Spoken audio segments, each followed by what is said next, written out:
Hello students, welcome to Nandkishore classes. आज exercise 7.2 section formula की जो एक्सरसाइज है, हमने अपने पिछले लेक्चर में first and second question cover किए थे। सेक्शन फॉर्मूला सीखा था क्या होता है, तो आज इसी एक्सरसाइज को कंटिन्यू कर रहे हैं। क्वेश्चन नंबर 3 देखिए, एनसीईआरटी बुक फॉलो कर रहे हैं तो आप अपनी बुक अपने साथ रखिए। ये कुछ डायग्राम हमने बनाई है, आप बुक में स्टेटमेंट पढ़िए क्योंकि स्टेटमेंट बहुत लेंथी है, बड़े आराम से समझना पड़ेगा। To conduct sports day activities in your rectangular shaped school ground ABCD। अब देखिए, यानी कि ये ABCD क्या दिया है? रेक्टेंगुलर शेप्ड स्कूल ग्राउंड दिया है। ठीक है, तो रेक्टेंगल शेप का ग्राउंड है हमारे पास। इसके बाद है lines have been drawn with chalk powder at a distance of 1 metre each. अब ये बीच में लाइंस ड्रॉ की हुई है, मैं इसको थोड़ा सा बढ़ा देता हूँ। ये इस तरह से पूरा ऊपर तक जा रही हैं ये लाइंस, और इन लाइंस में डिस्टेंस कितना दे रखा है जी? 1 metre. 1 by 1 word by word ध्यान से समझना। यानी कि ये यहाँ पे 0 मान लीजिए, 0 से 1, 1 से 2, 2 से 3, 3 से 4, ये कितना डिस्टेंस है? 1 मीटर का डिस्टेंस है। ठीक है, नेक्स्ट लाइन पढ़ते हैं। 100 flower pots have been placed at a distance of 1 metre from each other along AD। A से लेकर D तक कितने फ्लावर पॉट्स हैं? 100 फ्लावर पॉट्स 1 मीटर के डिस्टेंस पे रखे हुए हैं। यानी पहला फ्लावर पॉट यहाँ पड़ा है, दूसरा यहाँ, तीसरा यहाँ, चौथा यहाँ, इस तरह से चलता जाएगा। टोटल 100 फ्लावर पॉट्स होने का मतलब टोटल AD कितनी लेंथ हो गई मेरे पास? 100 मीटर हो गई, क्योंकि 100 फ्लावर पॉट रख दिए। हर फ्लावर पॉट में 1 मीटर का डिस्टेंस है, तो टोटल लेंथ भी कितनी बन गई? 100 मीटर। तो ये मेरे पास AD टोटल लेंथ कितनी है? 100 मीटर है, और इधर भी 1 मीटर का गैप है। आगे पढ़ते हैं। Niharika runs 1/4 the distance AD on the second line. अब निहारिका सेकेंड लाइन में मान लीजिए यहाँ से ऊपर की तरफ जाना शुरू करती है। कितना डिस्टेंस कवर करती है? 1/4, यानी कि टोटल 100 है ना, 100 का 1/4 यानी कि 100/4। आप 100/4 करेंगे तो 25 आएगा। यानी कि निहारिका सेकेंड रो में 25 मीटर ऊपर जाती है। लेट्स सपोज यहाँ से ऊपर जाके मान लो यहाँ पे पहुँच गई 25 मीटर दिस प्लेस, तो इस पॉइंट के सीधा हमें कोऑर्डिनेट्स ही पता लग जाएंगे। निहारिका है तो मैं इस पॉइंट का नाम N मान लेता हूँ, और उसके कोऑर्डिनेट्स क्या होंगे? देखो, अगर मैं ग्राफ के हिसाब से देखूँ तो x कोऑर्डिनेट 2 है ना, तो मैं इसके कोऑर्डिनेट ले रहा हूँ 2, और इस तरह से परपेंडिकुलर डिस्टेंस कितना है? 1/4 यानी कि 25। तो निहारिका के कोऑर्डिनेट्स कितने हो गए? 225। नेक्स्ट लाइन पढ़ते हैं।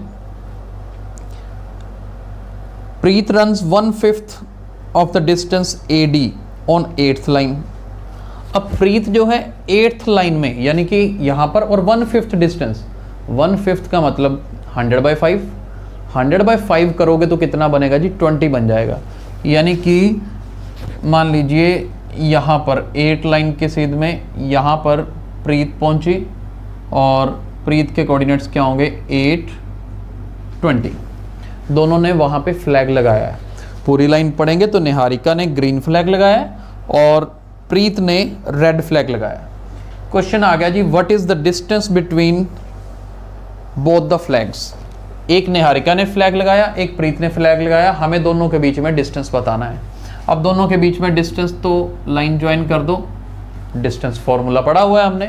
चलिए, ये तो आसान हो गया, फर्स्ट पार्ट तो बिल्कुल आसान हो गया। डिस्टेंस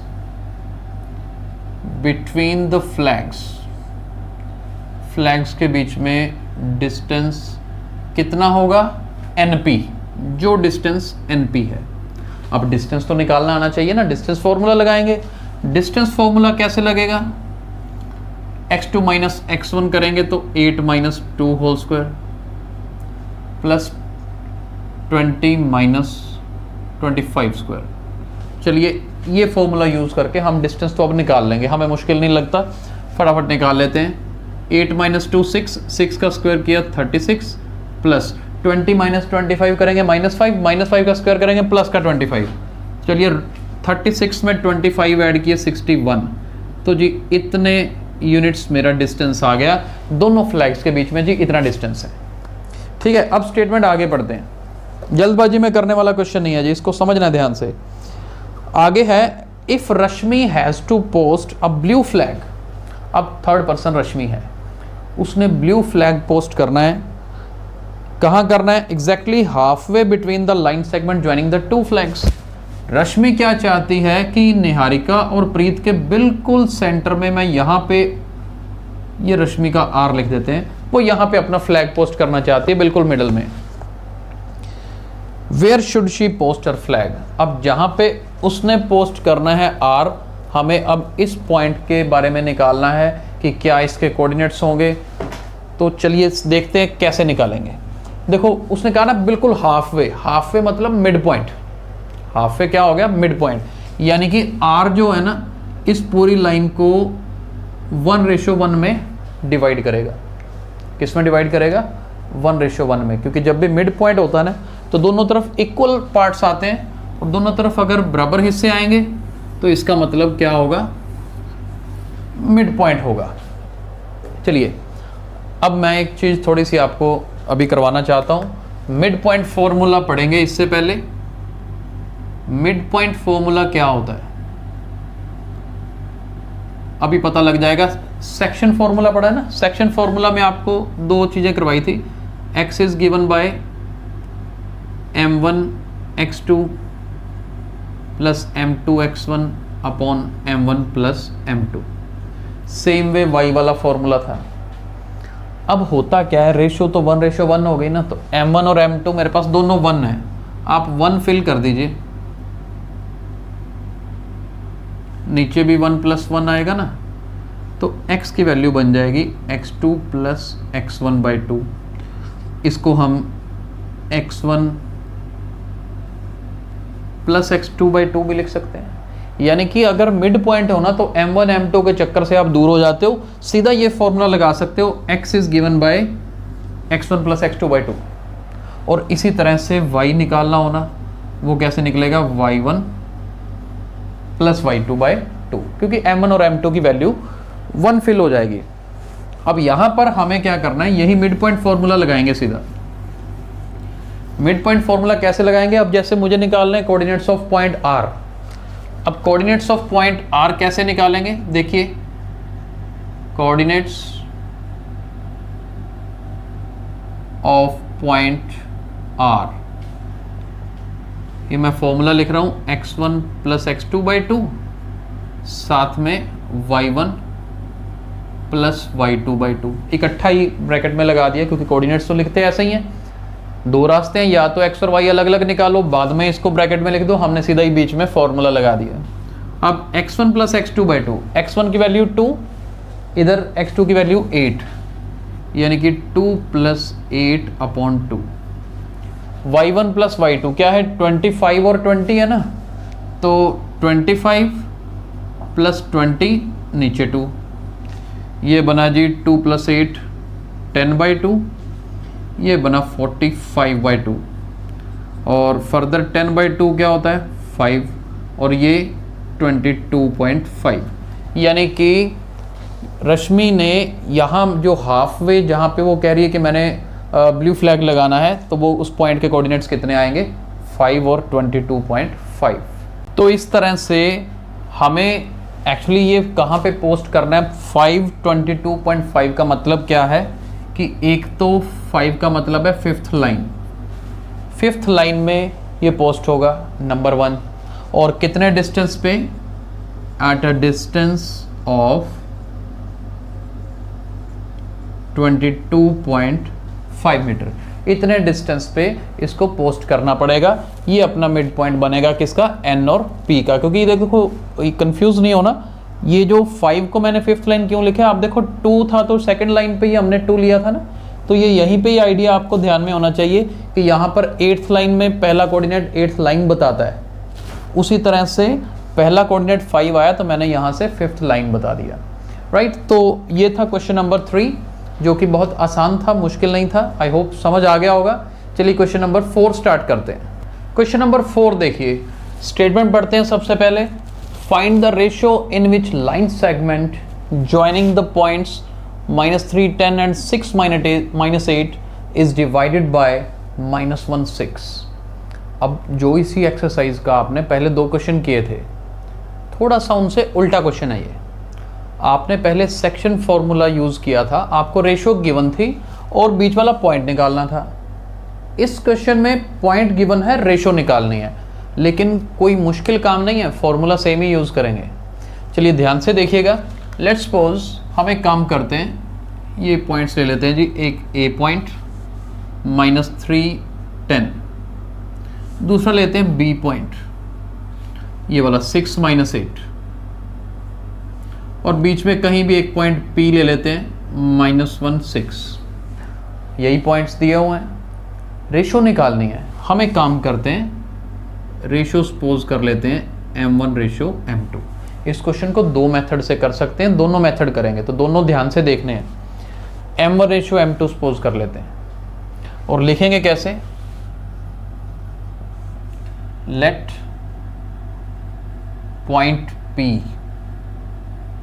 जिसके कोऑर्डिनेट है -1 6 डिवाइड्स लाइन सेगमेंट AB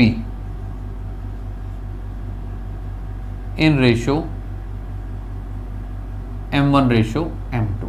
ठीक है, पहले तो हमने ये सपोज करके बताना है कि m1 रेशो m2 में डिवाइड कर रही है।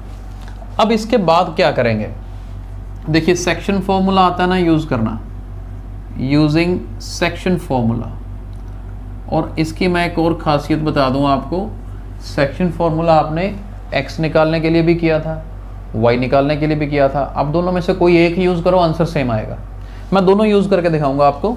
ये देखिए x का फॉर्मूला हमने क्या किया था, m1 x2 plus m2 x1 upon m1 plus m2। अब ये फॉर्मूला है हमारे पास। अब मुश्किल कुछ नहीं है, देखो x मतलब ये वैल्यू, अब ये वैल्यू तो गिवन है -1 है, तो इसकी वैल्यू तो -1 फिल कर देते हैं।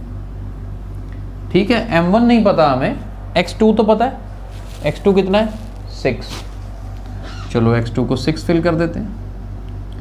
m2 नहीं पता, कोई बात नहीं, x1 कितना है, it's -3, we know it, so we can fill its value -3, और नीचे m1 प्लस m2। मेन बात तो रेशो ही निकालनी है ना, m1 रेशो m2। अब इस m1 प्लस m2 को इधर -1 से मल्टीप्लाई कर दो, क्रॉस मल्टीप्लाई, ये इधर चला जाएगा, we will get -m1 -m2, दोनों ही नेगेटिव हो जाएंगे। राइट साइड में 6 को m1 से मल्टीप्लाई किया, 6m1, -3 को m2 से करेंगे तो -3m2, ये बन गया जी। अब यहाँ से एक तरफ m1 रख लेते हैं सारे, दूसरी तरफ m2 कर लेते हैं। ये देखो -m1 -6m1 और -3m2 तो है ही, ये m2 उधर जाके प्लस का हो जाएगा। अब कुछ मुश्किल नहीं रहा, ये बन गया -7m1 -2m2। बहुत आसान कैलकुलेशन है, मुश्किल नहीं है, माइनस से माइनस भी ख़त्म हो जाएगा। चलो 7m1 बन गया, 2m2 बन गया। लास्ट स्टेप है, अब ये देखो क्रॉस मल्टीप्लाई करते हैं, इस m2 को नीचे ले आते हैं, इस 7 को नीचे ले जाते हैं, आ गई रेशो m1 अपॉन m2 की वैल्यू क्या आ गई 2/7। और इसके बाद ख़त्म करने के लिए एंडिंग लाइन क्या लिखेंगे, देयरफॉर रिक्वायर्ड रेशो इज 2:7। बस 2:7 इसका आंसर है। अब मैंने आपको कहा था ना कि अब देखो x वाला फॉर्मूला यूज करके आंसर निकाला हमने, सेम ही आंसर आएगा y वाले फॉर्मूला यूज करके भी। तो इसलिए ये नहीं कंफ्यूज होना कि मैं लगाऊं कौन सा, और दोनों लगाने की जरूरत नहीं है, टाइम वेस्ट नहीं करना। ये देखो y वाला भी लगा लेते हैं, चलिए m1 y2 plus m2 y1 over m1 plus m2। अच्छा थोड़ा आप ध्यान से जल्दी देखना है थोड़ा, y की वैल्यू कितनी है 6, m1 हमें नहीं पता, y2 कितना है -8, m2 हमें नहीं पता, y1 इज 10, नीचे आएगा m1 plus m2। Cross multiply करोगे ना, इधर 6 है तो दोनों से मल्टीप्लाई होकर क्या बनेगा 6 time m1 plus 6 time m2। Right side में -8 को m1 से करेंगे तो -8 m1, और 10 को m2 से करेंगे तो प्लस का 10 m2। फिर क्या था, एक तरफ m1 कर लो, एक तरफ m2 कर लो। ये -8m1 लेफ्ट साइड में आके प्लस का हो जाएगा और 8 और 6 14 हो जाएगा 14m1। और इधर 10m2 में से 6m2 माइनस करोगे 4m2। इसको सोल्व कर लेना, m1/m2 कितना आएगा जी, 2/7। देखो सेम आंसर आ रहा है कि नहीं। तो किसी भी तरीके से आप अटेम्प्ट कर सकते हो, लेकिन अब एक तरीका और बताने वाला हूं आपको, वो भी बहुत इंपॉर्टेंट है। सेम क्वेश्चन को करने के देखो कई तरीके हैं। m1/m2 सपोज करने की बजाय सिर्फ एक चीज चेंज कर रहा हूं आपको यहां पर। हमने m1/m2 सपोज करने की बजाय क्या सपोज कर लेना है, k/1। क्या सपोज करना है, k/1। बहुत इंपॉर्टेंट है, और यहां पर भी मेंशन कर देते हैं k/1। जरूरी नहीं कि आपने m1/m2 से करना था। मान लो ये क्वेश्चन की शुरुआत ही आप ऐसे कर रहे हो, और सेक्शन फॉर्मूला अब मैं दोनों नहीं लगाऊंगा, या हम x लगाएं या y लगाएं, आंसर सेम आएगा। एक मैं कवर कर देता हूं, दूसरा आप प्रैक्टिस करिएगा। x वाला यूज कर लेते हैं, m1x2 plus m2x1 over m1 plus m2। अब x की वैल्यू कितनी है, -1 है। अब देखते जाइए, बहुत आसान लगेगा आपको। m1 कितना है, m1 तो k है, चलिए m1 की जगह पर k लिख लेते हैं। x2 कितना है, 6, m2 इज 1, x1 इज -3, और नीचे m1 प्लस m2 मतलब वी विल गेट k+1। इस तरह से करने से आसानी क्या है, आपको k की वैल्यू निकालनी है।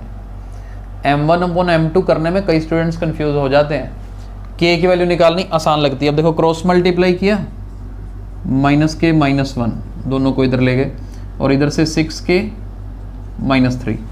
6k को लेफ्ट साइड ले आते हैं तो -k -6k हो जाएगा।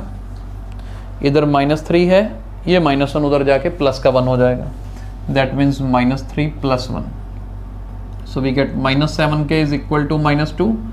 अब देखो k की वैल्यू कितनी आ गई, 2/7। अब k क्या, हमने k/1 सपोज किया, आप नीचे 1 तो लगा ही सकते हो ना, तो यानी k/1 की वैल्यू 2/7 आ गई। जैसे m1/m2 की निकाली थी वैसे k/1 की निकाल ली, राइट। तो अब बस फाइनल आंसर क्या लिखेंगे, देयरफॉर रिक्वायर्ड रेशियो इज 2:7। तो बहुत आसान क्वेश्चंस थे। आज हमने 2 क्वेश्चन कवर किए, थर्ड और फोर्थ। इंपॉर्टेंट क्वेश्चन थे, टाइम लगता है ऐसे क्वेश्चंस को समझने में, लेकिन आज आपको अगर फोर्थ क्वेश्चन अच्छे से समझ आ गया ना, मैंने दोनों मेथड करवा दिए हैं, तो आपको पूरी एक्सरसाइज में अब आगे दिक्कत नहीं आएगी। तो इनकी प्रैक्टिस करिए अपने हाथ से, राइट। तो आई होप समझ आ गया होगा। We will continue our next question in our next lecture. Thank you so much.